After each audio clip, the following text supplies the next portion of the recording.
Welcome to the historic village of Cookstown. This is a great place to shop, dine, and sightsee.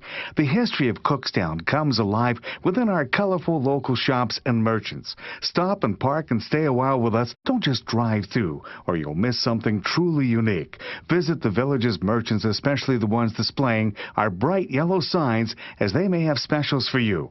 Enjoy the warmth, charm, and old-time hospitality of this quaint historical downtown district.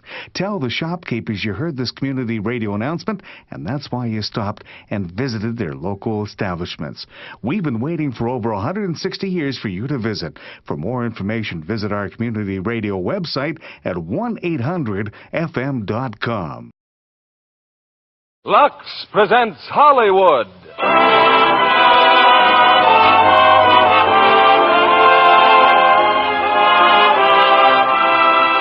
Lever Brothers Company, the makers of Lux Toilet Soap, bring you the Lux Radio Theater, starring James Stewart, Donna Reed, and Victor Moore in It's a Wonderful Life. Ladies and gentlemen, your producer, Mr. William Keeley.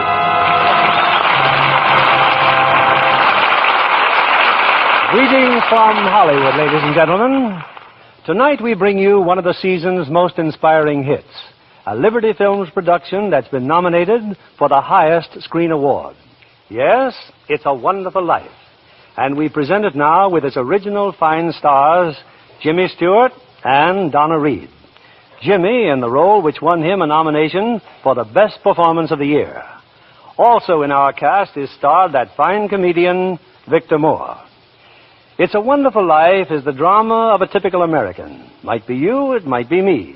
He dreams of glory, he lives in hope, he loves and doubts, and only Providence puts a final value on his service to humanity. Our story starts before the war, when life was normal. Shortages were generally unknown, and simple luxuries like Lux soap were abundant. I won't say that's the only reason people said it's a wonderful life, but I do know from the thousands of letters in our files that most of them said it's a wonderful soap. And they keep right on saying it day after day. In fact, the popularity of Lux soap is what makes it possible to present such entertainment as Frank Capra's great production, It's a Wonderful Life, starring Jimmy Stewart as George, Donna Reed as Mary Hatch, and Victor Moore as Clarence.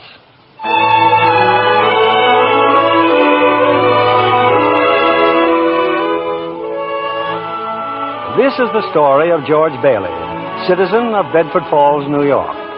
George Bailey, who more than anything under the sun wanted to see the world, the wonderful, exciting world that lay somewhere beyond the limits of his hometown. Oddly enough, this story does not begin in Bedford Falls. In fact, it doesn't begin anywhere in the world. It begins in heaven, where the superintendent of angels has just summoned an apprentice angel named Clarence. Oh, I'm really going down to earth, sir? Oh, how splendid. Yes. There's a very discouraged man down there, Clarence, George Bailey. At exactly 10:45 p.m., Earth time, he'll be thinking seriously of ending his life. Oh, dear, his life. Now, I want you to stop him if you can. Now, sit down. I'll give you Bailey's case history. Sir, if I should accomplish my mission, may I perhaps get my wings? I've been waiting over 200 years now, and, well, people are beginning to talk. Clarence, what's that book? The Adventures of Tom Sawyer, sir. I was reading it when you sent for me. Oh, fine book, excellent. Well, you do a good job on George Bailey, and we'll see about your wings. Oh, thank you, sir. Now, listen. When George Bailey was a boy, two events occurred that you should keep in mind. One was when his young brother, Harry, fell through the ice and almost drowned. George saved him. Brother fell through the ice. George saved him. Ever since, George has had a bad ear. All that icy water, you understand. Yeah, bad ear. Yes, sir. The other event came a few months later. George used to work after school in Mr. Gower's drugstore. One day, Mr. Gower's only son died of influenza. It was a terrible blow, and poor Mr. Gower tried to lose his grief in whiskey. Where you been, George? Mrs. Blaine's called twice. What happened to her prescription? You lost it, didn't you? No, Mr. Gower. Here it is. Well, you good for nothing. Don't you know that Blaine girl's very sick? Mr. Gower, my ear. You're hurting my sore ear. Teach you to loaf, you lazy brat. Mr. Gower, you don't know what you're doing. You put something wrong in those capsules. Shut up. Oh, I know you feel bad, but look, Mr. Gower, look. This bottle, you use this bottle to make up the capsules. It's poison. Poison? Don't hurt my sore ear again, Mr. Gower. Oh, George. That's why it's the liver, Mr. Gower. All I wanted was to make sure.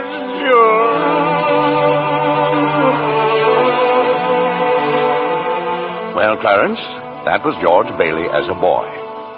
When he grew up, he wanted to go to college, but there just wasn't the money.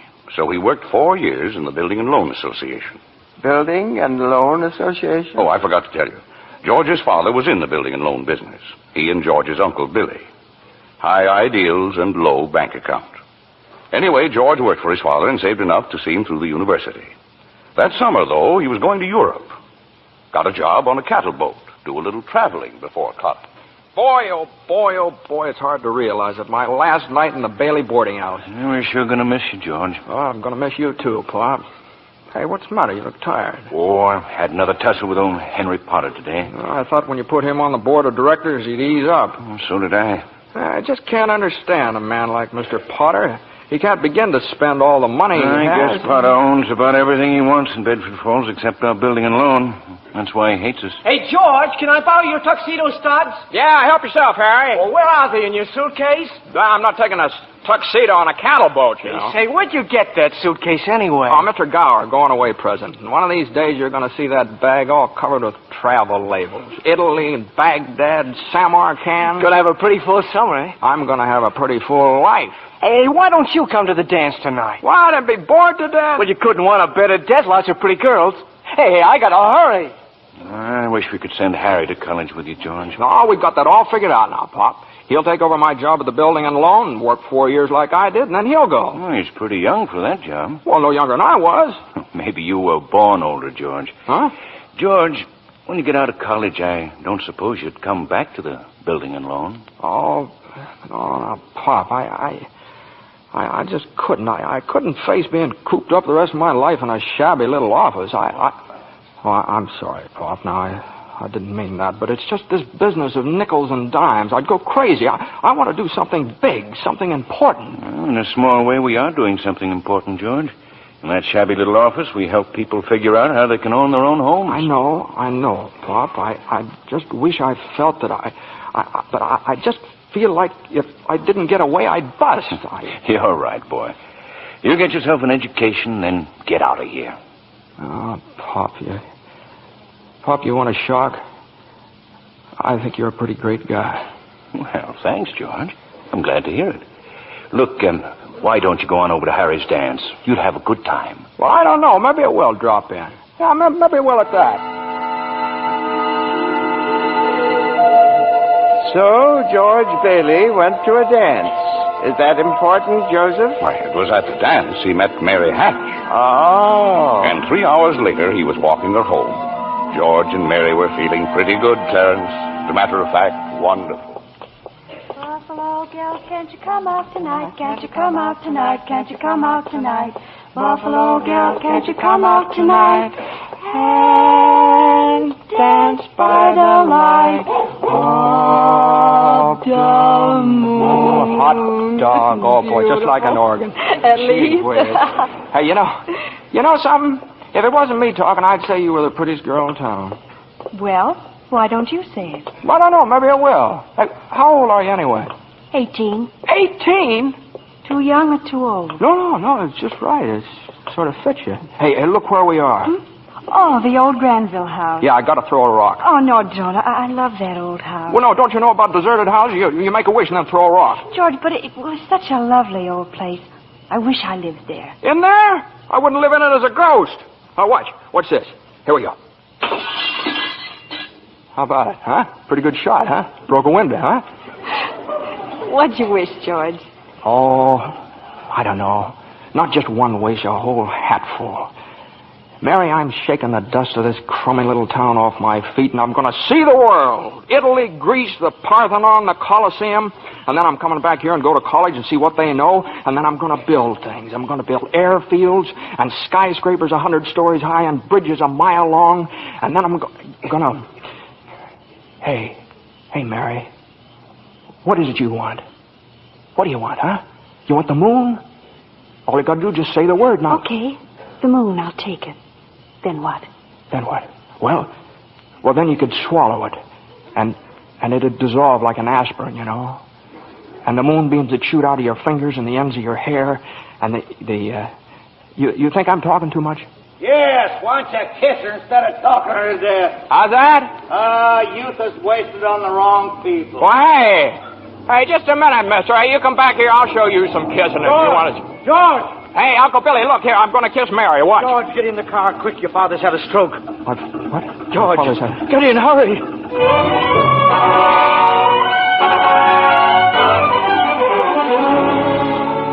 Well, George's father died that night, Clarence. So, of course, George couldn't go to Europe. But that fall, just as he was ready to leave for college, the directors of the building and loan had a meeting. They were going to appoint a successor to Mr. What was that you said, Mr. Potter? I said as long as Peter Bailey's dead, let's dissolve the building and loan. We don't need it. Now, wait a minute. Oh, you wait a minute. Peter Bailey was not a businessman. Ideals without common sense can ruin a town. What do we get? A discontented, lazy rabble instead of a thrifty working class. Hold on, Mr. Potter. I meant no disrespect, George, but... Oh, wait a minute here. Why my father ever started this cheap penny-ante building and loan, I'll never know. But just remember this, Mr. Potter, this rabble you're talking about, they do most of the working and the paying and living and dying in this community. Well, is it too much to have them work and pay and live and die in a couple of decent rooms and a bath? Anyway, my father didn't think so. People were human beings to him. But to you, a warped, frustrated old man, they're cattle. Well, in my book, Mr. Potter, he died a much richer man than you'll ever be. I'm not interested in your book, George. I'm talking about the building and loan. You're talking about something you can't get your fingers on that's galling. That's what you're talking about. Well, this town needs this measly one-horse institution, if only to have some place where people can borrow a few dollars without crawling to you. Now, come on, Uncle Billy. What happened, George? Yeah, all we heard was a lot of yelling. Boy, oh boy, you should have heard George. Yeah, they're in there voting us out of business. Oh, who cares? I can get another job. I'm only 41. 45. Well, you get out of here, George. You missed your boat trip. Do you want to miss college, too? George, we've just voted Potter down. We're still in business. Whoopee! We're still in business. We're still in business. But there's one condition, George. They've appointed you to take your father's place. Appoint me, but I'm going to college. Look, this is my last chance. Uncle Billy's your man. George, you've got to take it. They'll vote with Potter otherwise. They said so. They even...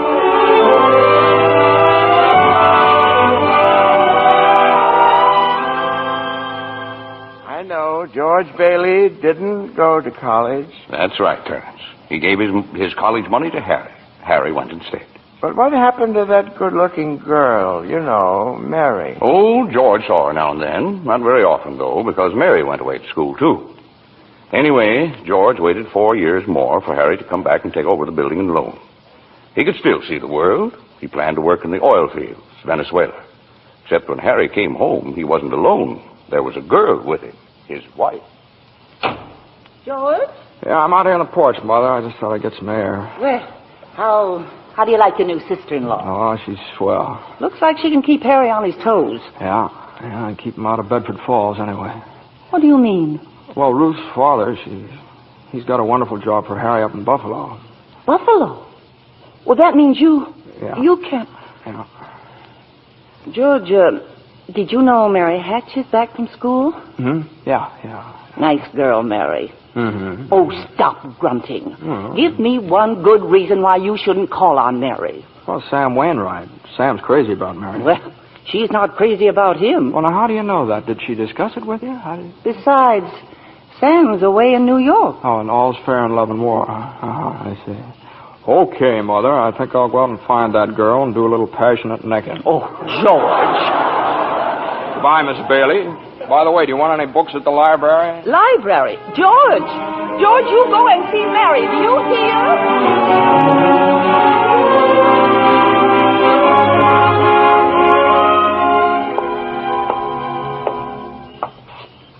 George, is that you out there? Oh, hello, Mary. Well, are you coming in? I just happened to be passing by here. Oh, I thought you were picketing. Have you made up your mind? How's that? Have you made up your mind? About what? About coming in. Your mother just phoned. She said you were coming over. My mother just wanted... What does she mean, Carla? I just happened to be passing by, that's all. I didn't... Well? Well, all right, I'll come in for a minute, but I didn't tell anybody I was coming here. You fella can't go out for a walk nowadays without you... When'd you get back? Tuesday. Where'd you get that dress? Do you like it? It's all right. Well, no point standing here on the porch. Come on in. I still can't understand it. I didn't tell anybody I was coming here, you know. Would you rather leave? Well, no, I don't want to be rude. Sit down for a while. It's nice about your brother and Ruth, isn't it? Yeah. That's all right. Don't you like her? Well, of course I like her. She's a peach. Oh, just marriage in general you're not enthusiastic about, hmm? No. Marriage is all right for a lot of people. It's all right for Harry and Sam Wainwright and you. For Sam? Harry? It's George Bailey, Mother. What's he want? I don't know. What do you want? Me? Not a thing. Not a thing, and I just came in to get warm. He's making violent love to me, Mother. You just tell him to go right back home. Sam said he'd call you tonight from New York, didn't he? I guess so. How about some music? Your mother needs... I didn't come here to... What did you come here for, then? I don't know. You're supposed to be the one with all the answers. You tell me. Oh, why don't you go home? I don't know why I came here in the first place. Good night. Good night. Okay, the way you're shouting, you'd think that... You'd think what? All right, I'll get it. George, on your way out, would you mind turning off the phonograph? I'd be very happy to. Doggone crazy song. Hello?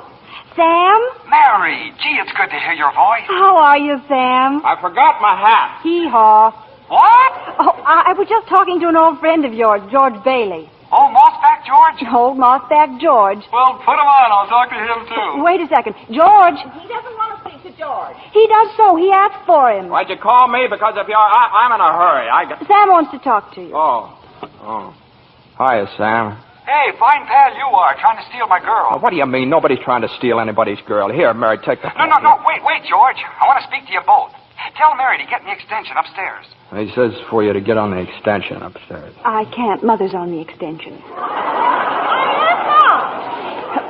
We can both hear, George. Just put your head a little closer.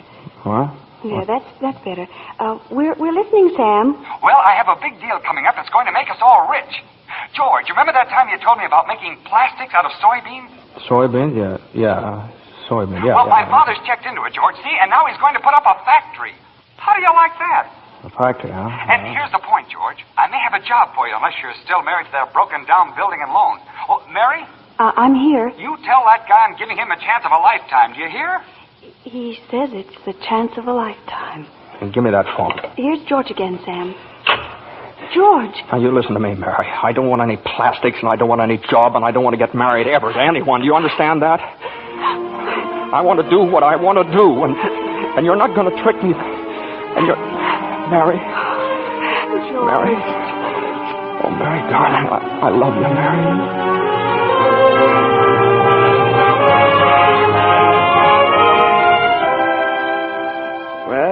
Well, so George Bailey and Mary Hatch were... Yes, George and Mary were married. And they started off on their honeymoon in Ernie Bishop's taxicab.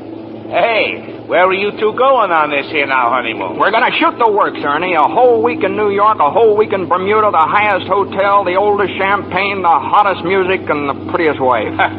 So you're finally getting out of Bedford Falls, huh? Then what? Then what, honey? After that, who cares? That does it. Hey, you know, Mrs. Bailey, I haven't kissed you. Hey, George, there's something funny going on over there. Look over there at the bank. It looks like a run. All right. Pull over a minute, will you, Ernie? George, let's not stop. Please, let's go straight to the No, wait a station. minute. I better see what it is. I'll be right back. George, please. George!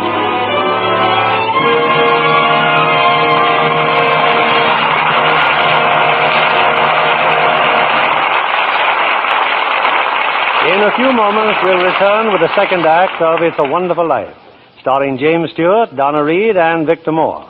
Welcome to the historic village of Cookstown. This is a great place to shop, dine, and sightsee.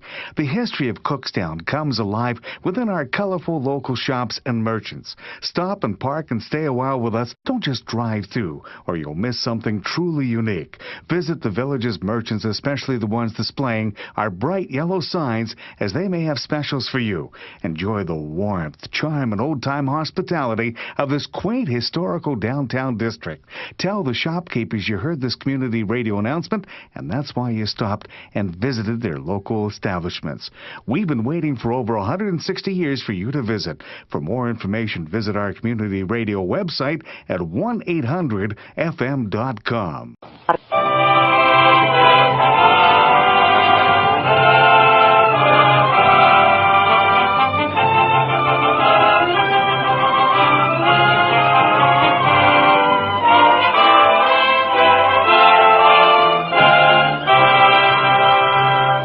Act 2 of It's a Wonderful Life, starring Jimmy Stewart as George, Donna Reed as Mary, and Victor Moore as Clarence.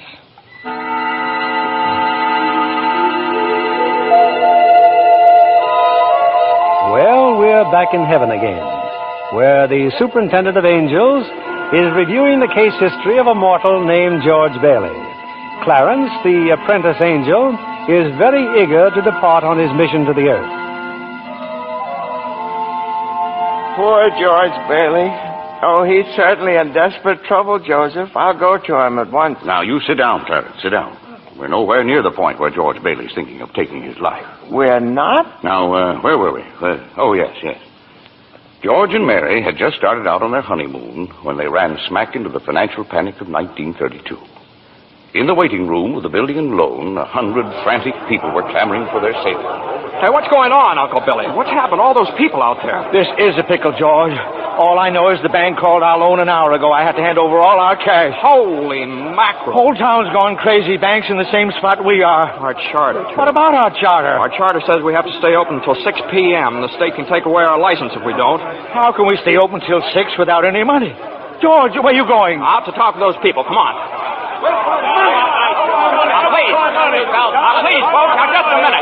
Just a minute. Now, please. How about our money, George? Where's our money? Well, come on. Now, please. Well, wait a minute. Now, listen to me. Now, you're thinking of this place all wrong. Your money's not here. Well, wait a minute. Now, let me tell you. Your money's in people's houses. In the Kennedy house, and the McLaren house, and in your house, and 100 others. Now, what are you going to do? Foreclose on them? I got $240 in shares. Now, let me have it. All right, Charlie. Now, you'll get your money in 60 days. 60 days? Well, now, look, that's what you agreed on when you bought your shares. I got my money! Old man Potter's taking over the bank. He'll pay you 50 cents on every dollar. Then let's take our shares to Potter. Half is better than nothing. Now, wait a minute, please, folks. I beg of you not to do this. If Potter gets hold of your shares, he'll be owning this building and loan. He's got the bank, he's got the bus line, he's got the department stores, and now he's after us because he wants to keep you living in his shacks and paying the kind of rent he decides to charge. Now, we can get through this thing all right, but we've got to stick together. We've got to have faith in each other. My husband's out of work. We need money. I've got doctor bills to pay. I can't feed my kids on faith. You still got some money? Hey, Mary. Here it is, George. You told me to hold on to it. Would have made a nice honeymoon. Bought furniture, too. Hey, now, wait a minute, folks. Listen. I've got $2,000. All right, Charlie, how much do you need? $240. No, Charlie, now listen, just enough to tide you over. I said $240. Okay. Uncle Billy, give Charlie $240. All right, Ed. Now, how much just to get by? Oh, $20, I suppose. Now you're talking. Now, Mrs. Thompson, how about you? $20 will do me. Good. $20. Uncle Billy, pay it back when you can now. Pay it back when you can. All right. Who's next?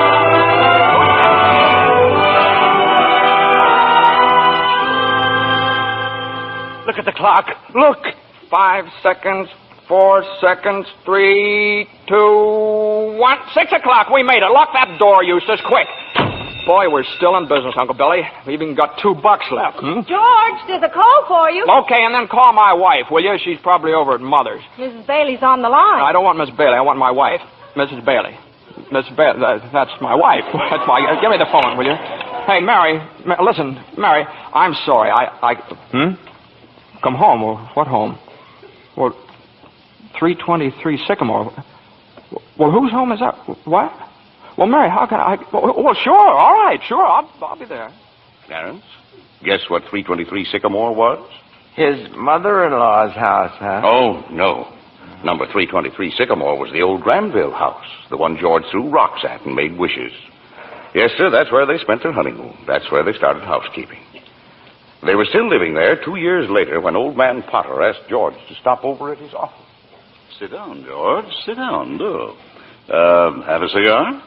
Well, thank you, sir. George, you're a young man, married, making, say, $40 a week at the building and loan. 45. 45. Now, if you were some ordinary yokel, I'd say you were doing fine. But George Bailey is intelligent, ambitious. He hates the building and loan almost as much as I do. He's been dying to get out of town ever since he was born, but he's trapped.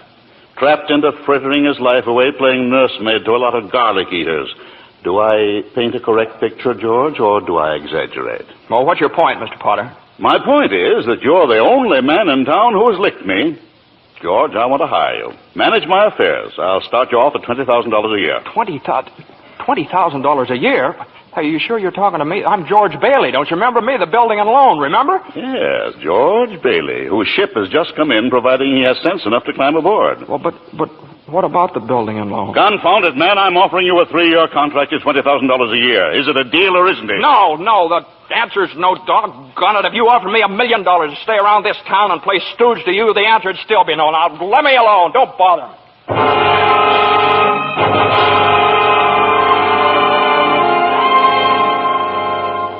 George, what did Mr. Potter want?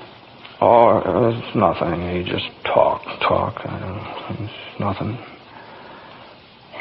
Oh, gee. Mary Hatch. Mary, why in the world did you ever marry a guy like me, anyway? To keep from being an old maid. I was going to see the world. I was going to build things. I was going to give you the moon. What have I given you? Not even a new dress, not for months. Gee whiz, I feel awful. So do I. Mornings especially. I could have married Sam Wainwright, anybody else in town. I didn't want to marry anybody else. I want my baby to look like you. No, you didn't even have a honeymoon, and I promised you that you what?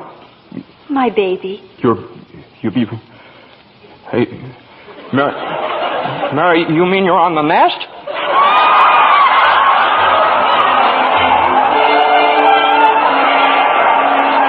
Well, Mary had her baby, Clarence, a boy. You don't say. Then she had another one, a girl. Well, what do you know? Night after night, George had come home late from the office. Things weren't good with the building and loan. Potter was really bearing down on him. Then came the war. Mary had another baby by then. Oh. But she still had time to help out in USO. Uncle Billy sold war bonds. And George's brother Harry became a real hero. Shot down 15 planes. But George, what about George? Well, George was 4F, his bad year. He was an air raid warden. On VE Day, he wept and prayed. On VJ Day, he wept and prayed again. We're getting pretty close to today, aren't we, sir? Yes, Clarence. You now know almost everything you have to know about George Bailey, except what happened that finds him down there at this moment, wanting to die. Well, sir, well? Well, today's the day before Christmas, Earth time. George is pretty excited. Hey, Tilly! Eustace! Hey, look at the newspaper. Commander Harry Bailey, decorated by the president. That's my kid brother. The Congressional Medal of Honor. Gosh, George, gosh. What do you think about that? 15 Jap planes, and the last one he got was just about to dive into a transport loaded with soldiers. You know what that means? He saved lives, hundreds of lives. Hey, gee, where's Uncle Billy? Huh? We're going to the bank, George. He's depositing that $8,000. Good. Go. Who's that in his office there? It's that man again, the bank examiner. Oh, yeah. Well, good afternoon, Mr. Carter. Hey, Telly, get the books from Mr. Carter. Well, you know, that's my brother's picture there, Mr. Carter. He shot down 15 planes, and one of them was just about... Well, Mr. Henry F. Potter come to the bank to deposit some more loot, eh? Sure, you old fool. How do you like the news in the paper, Mr. Potter? Just can't keep those Bailey boys down now, can you? Let me see that newspaper. Here, sorry I can't chat, you old thief. Gotta make a deposit.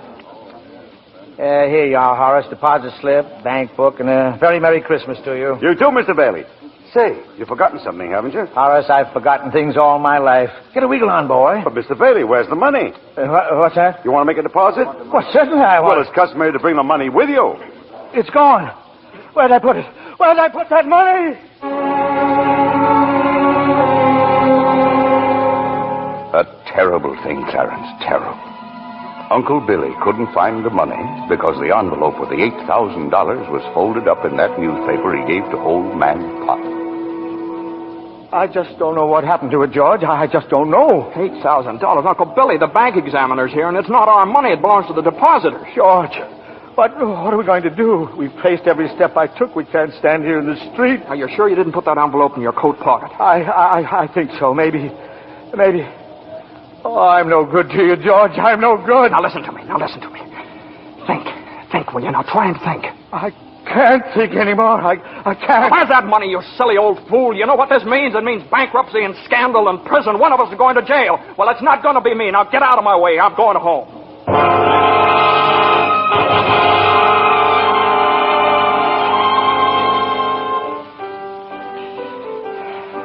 George, dear, what's wrong? You haven't said a word since you came home. Oh, well, that banging on that piano. Does she have to just keep playing that same piece over and over and over and over again? I haven't practiced for the Christmas party, Daddy.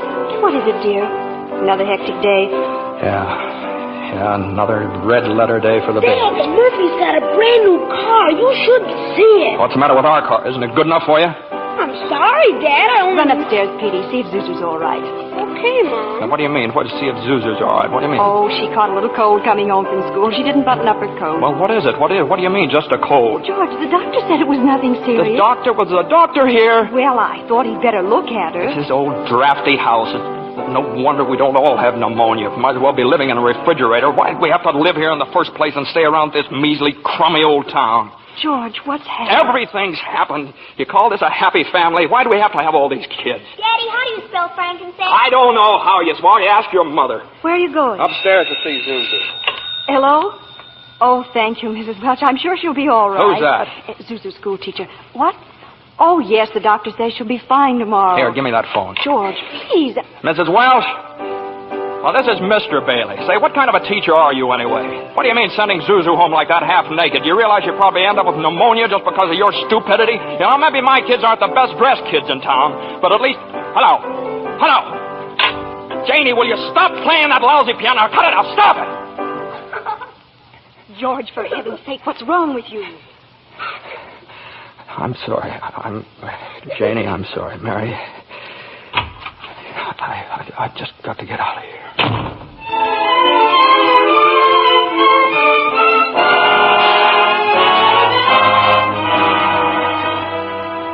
So that's it, George. You're short $8,000 in your accounts, eh? Now, please, Mr. Potter, I'll pay any sort of a bonus if you still want the building and loan. You say it was lost. Have you notified the police? No, sir, I haven't done that yet. Harry's home. Oh, I come to me. What about your good friend Sam Wainwright? I can't get a hold of him. He's in Europe. What kind of security will I have, George? What collateral? Yes, sir, I have some life insurance here. A $15,000 policy. What's your equity in it? $500. And you want $8,000? You once called me a warped, frustrated old man. Well, what are you but a warped, frustrated young man crawling on your hands and knees for help? Why don't you go to the riffraff you love so well? Ask them for help. I'll do anything, Mr. Potter, please. Please help me, Miss. My wife and kids. I'm calling the district attorney. $500. You know something, George? You're worth more dead than you are alive. Now get out of here. Get out.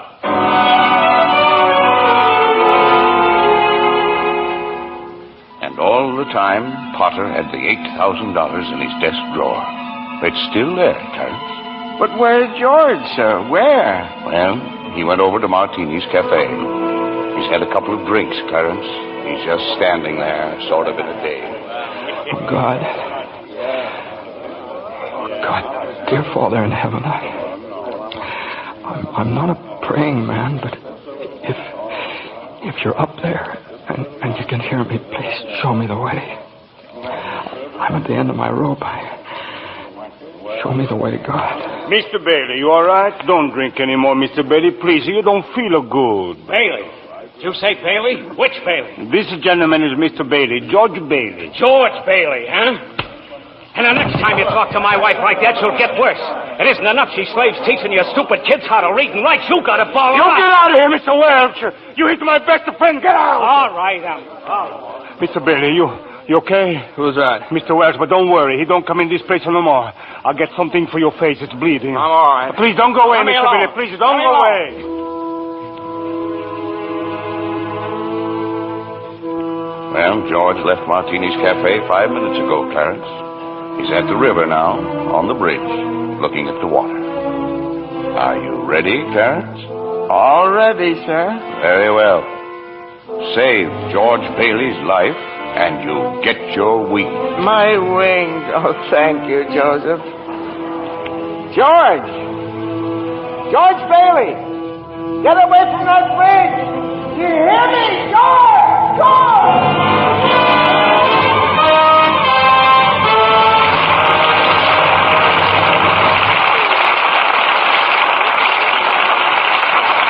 In just a moment, we'll bring you Act 3 of It's a Wonderful Life, starring Jimmy Stewart, Donna Reed, and Victor Moore.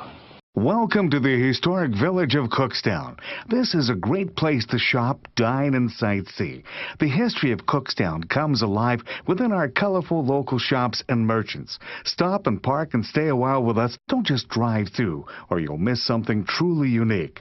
Visit the village's merchants, especially the ones displaying our bright yellow signs, as they may have specials for you. Enjoy the warmth, charm, and old-time hospitality of this quaint historical downtown district. Tell the shopkeepers you heard this community radio announcement, and that's why you stopped and visited their local establishments. We've been waiting for over 160 years for you to visit. For more information, visit our community radio website at 1-800-FM.com. Now, back to our producer, William Keeley. Act 3 of It's a Wonderful Life, starring Jimmy Stewart, Donna Reed, and Victor Moore.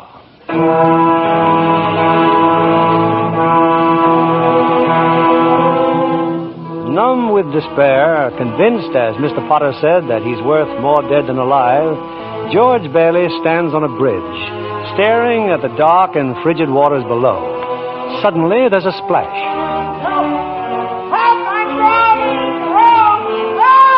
No, that's not George. It's Clarence, the apprentice angel. And there goes George in after him. It's a few minutes later now, and in the bridgekeeper's shack, George and Clarence are drying off. You both sure you're all right? You want a doctor? No, I'm all right. Oh, I'm fine. This underwear, I didn't have time to get anything more stylish. My wife gave me this on my last birthday. I passed away in it. You what, mister? I see Tom Sawyer is drying out, too. Who? My book. I left in such a hurry, I brought Tom Sawyer with me. Hey, how'd you happen to fall in? Oh, I jumped in. I jumped in to save you. Jumped in to save me? Well, I did, didn't I? You didn't go through with it, did you? Go through with what? Suicide. Hey, it's against the law to commit suicide around here. Yeah, it's against the law where I come from, too. Where do you come from? Heaven. Oh, that's very fine. Your lips bleeding. Yeah, I got a bust in the jaw in answer to a prayer. Oh, no, George. I'm the answer to your prayer. Hey, how'd you know my name? Oh, I know all about you. Well, who are you supposed to be, anyway? Clarence Oddbody, AS2. Clarence Oddbody. What's the AS2 for? Angel, second class. Hey, I'm getting out of here.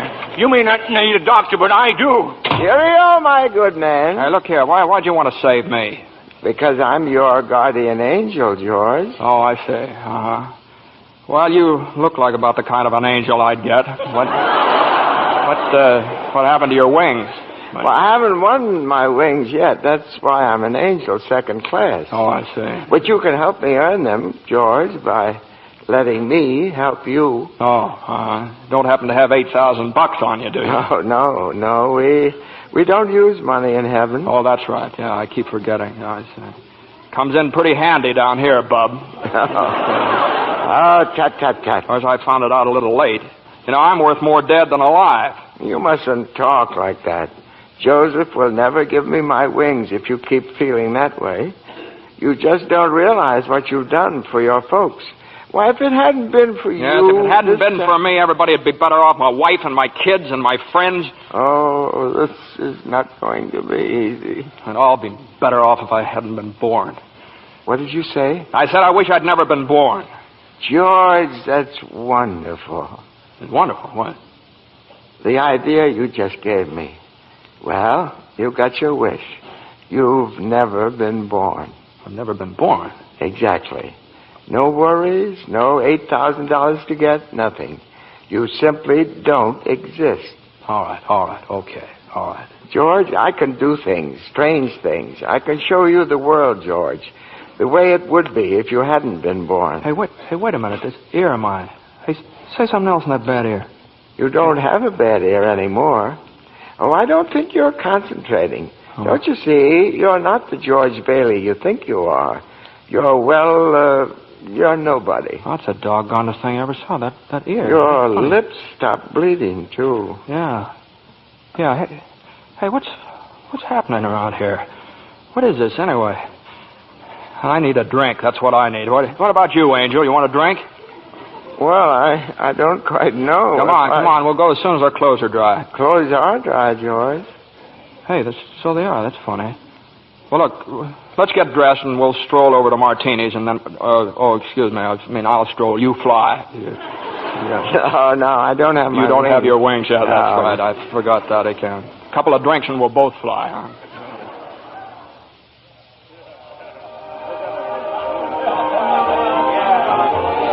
What'll you have, fellas? Hey, where's the boss? Where's Martini? Look, wise guy, I'm the boss, see? Okay, well, double scotch, quick, will you? What's yours? You know what I just love? Some mulled wine. Huh? Heavy on the cinnamon and light on the cloves. Off with you, my lad, and lively now. Now, cut it out. Oh, come on, just give him the same as I ordered. He's okay. Two double scotch. What about this place? It's all changed. All of Bedford Falls has changed. You're having your wish, George. You've never been born. Oh, there'll be lots of things you've never seen before.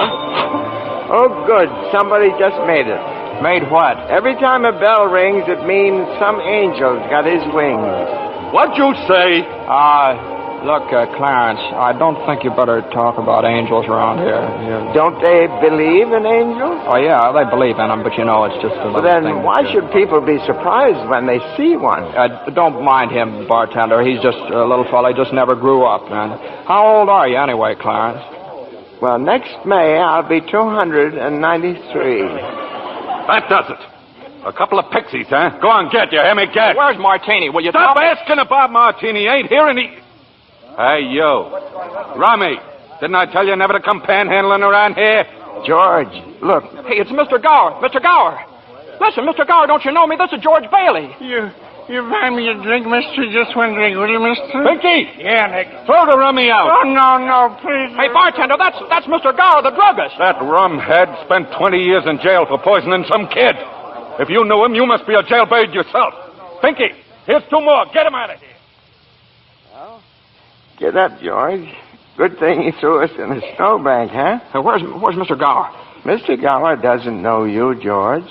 You see, you weren't there to stop him from putting poison into that prescription. Hey, what do you mean I wasn't there? Look, tell me, what are you? Are you a hypnotist?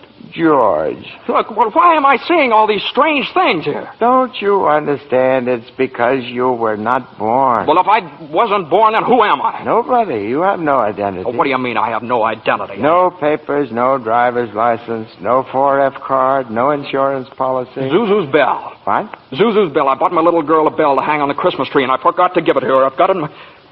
It's gone. It's gone, too. Everything's gone. But you've been given a great gift, George. A chance to see what the world would be like if you'd never been born. You're crazy. You're crazy as a bedbug, and you're driving me crazy, too. Now, look, I'm going home to my wife and family. Do you understand that? And I'm going home alone. Better not leave him alone, Clarence. Keep following him. Joseph, I'll stay near him, sir. Poor George. He's seeing Main Street now the way it'd be if he hadn't lived. The thing that's really shocked him, sir, is the building and loan office. Know what's there now? Pawn shop. What's he doing? Can you see? He's talking to Ernie Bishop, the taxi driver. He wants to go home. You better tag along, Clarence. Oh, I will, sir. I will. Come on, step on it, will you, Ernie? Get me home. I'm off my nut. Where do you live, buddy? Oh, now, doggone it, Ernie. Don't you start pulling that stuff on me. 323 Sycamore. 323 Sycamore. Yeah, hurry up. Zuzu's sick. Okay, buddy. Hey, look, Ernie, I don't know what's happened. I'm going crazy or something. I got some bad liquor. Now, look, tell me this now. You're Ernie Bishop, right? And you live with your wife and kid down... You see my wife? What do you mean? I've seen your wife. I've been in your house 100 times. What do you... We built it for you, didn't we? Bud, my wife took the kid and ran away 5 years ago, and I ain't never seen you before in my life, see? Okay, Ernie, okay. Just step on it. Get me home.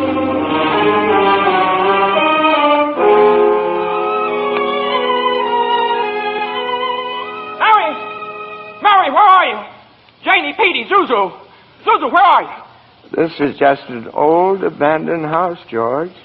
You have no wife, no children. Where are they? What have you done with them? Hey, I'll face that thing. See, I told you. All right, up with your hands. Oh, Bert the cop. Thank heaven you're here. Now, look, why don't you be a good fella and I'll take you to a doctor. Bert, listen to me. What's the matter with you guys? Now, listen, it's that fellow there. He says he's an angel. He tried to hypnotize me. I hate to use my nightstick, but I guess I... Ow!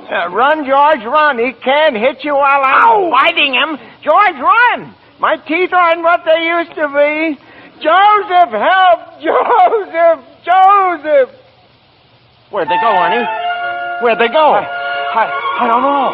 They just disappeared.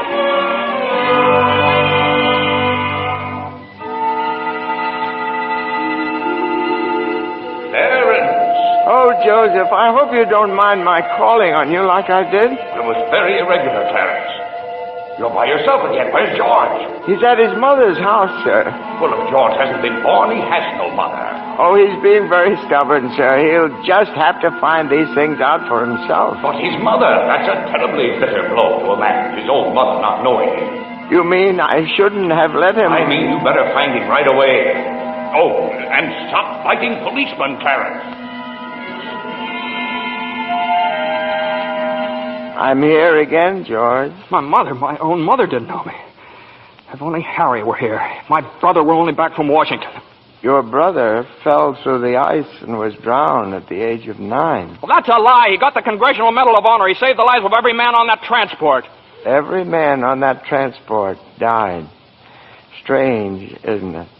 Each man's life touches so many other lives.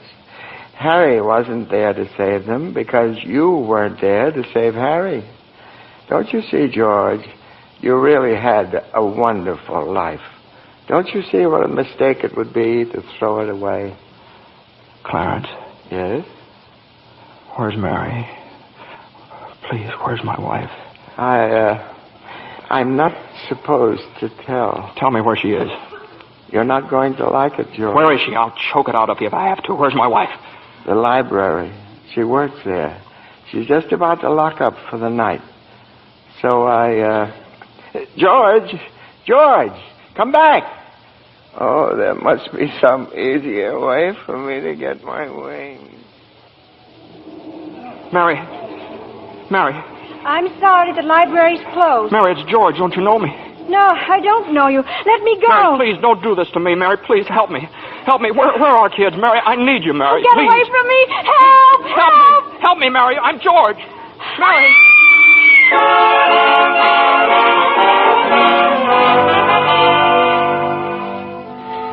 Clarence. Oh, where is he, Joseph? Where's George? I'm afraid I've lost him, sir. You knew you shouldn't have let him try to see Mary. Now they're after him, a mob. They think he was trying to hurt her. Joseph, I won't even get one wing, will I? You have one more chance, Clarence. Get over to the bridge by the river. I think George has seen just about enough. But the mob... But don't worry. They've lost him, too. Now, hurry up. Oh, thank you, Joseph. Thank you. Clarence, where are you? I'm here, George. Help me, Clarence. Get me back. I don't care what happens to me. Only get me back to my wife and kids, please. I want to live again. Oh, thank you, George. Thank you, boy. I want to live again, please. Oh, God, please let me live again. George? Is that you down there, George? Now get out here, Bert. Get out here. You come in any closer, I'll let you have it. What the hell are you yelling for, George? Come on. George. George, Bert, do you know me? No, yeah, I've been looking all over town for you. Where you been? Hey, Bert, I'm alive again, Bert. You sure you're all right? Hey, your mouth's bleeding. It is. Hey, my mouth's bleeding.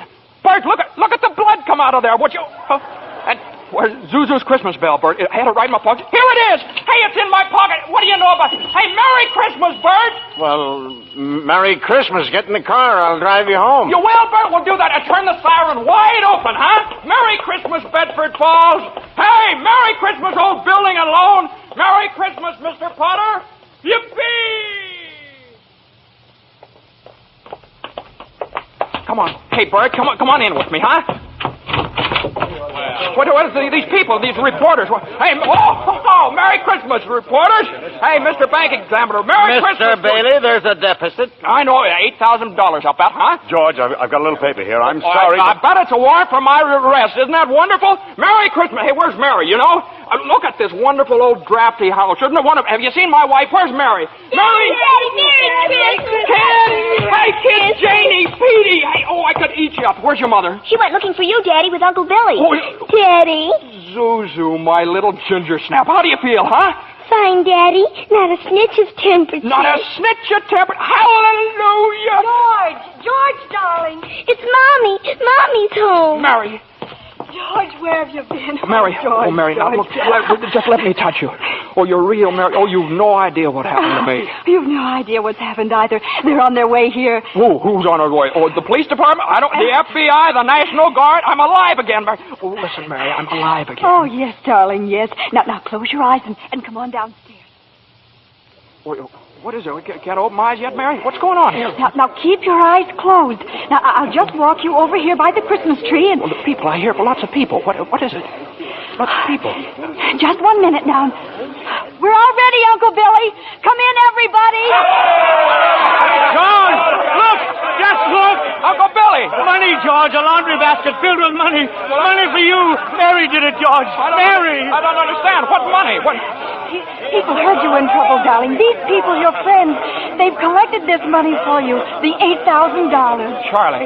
Hey, there's Martini. Mr. Gower. Hey, how are you, Mr. Gower?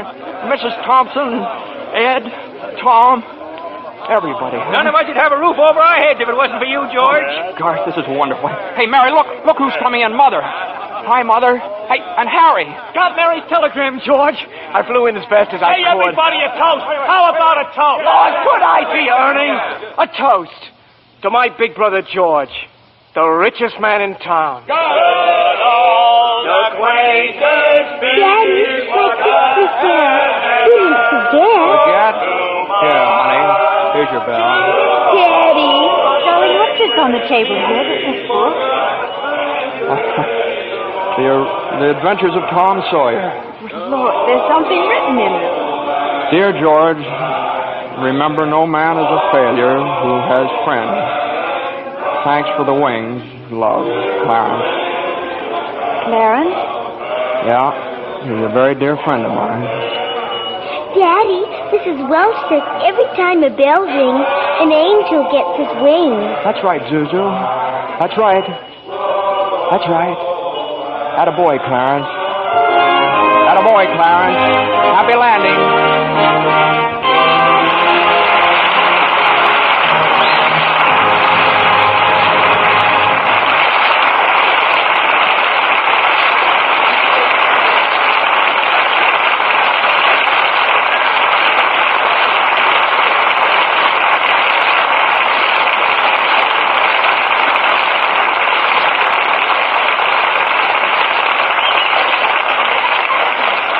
It's a wonderful life so long as we can have such fine performances as we enjoyed tonight. From Jimmy Stewart, Donna Reed, and Victor Moore. Welcome to the historic village of Cookstown. This is a great place to shop, dine, and sightsee. The history of Cookstown comes alive within our colorful local shops and merchants. Stop and park and stay a while with us. Don't just drive through, or you'll miss something truly unique. Visit the village's merchants, especially the ones displaying our bright yellow signs, as they may have specials for you. Enjoy the warmth, charm, and old-time hospitality of this quaint historical downtown district. Tell the shopkeepers you heard this community radio announcement, and that's why you stopped and visited their local establishments. We've been waiting for over 160 years for you to visit. For more information, visit our community radio website at 1-800-FM.com.